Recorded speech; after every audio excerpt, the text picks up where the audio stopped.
Back in 2005, the federal government and the churches faced billions in lawsuits from residential school survivors for the sexual and physical violence they endured, for the attempted eradication of their culture and family bonds, and the long list of other deprivations and injustices.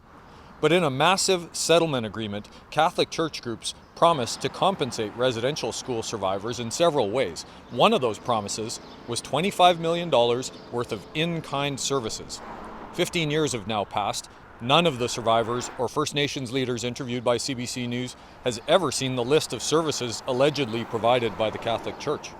One lawyer who's represented thousands of survivors says they have a right to know.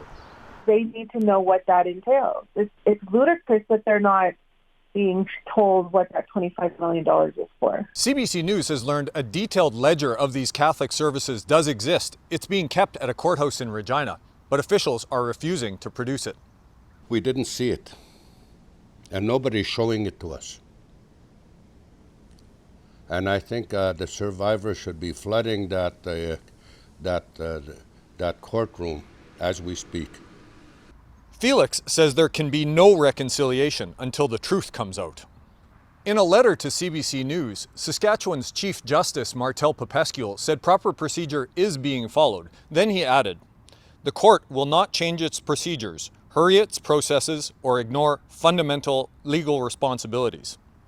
Legal experts say that process could take months. That's time that Elder A.J. Felix and others say they don't have. Jason Warwick, CBC News, Saskatoon.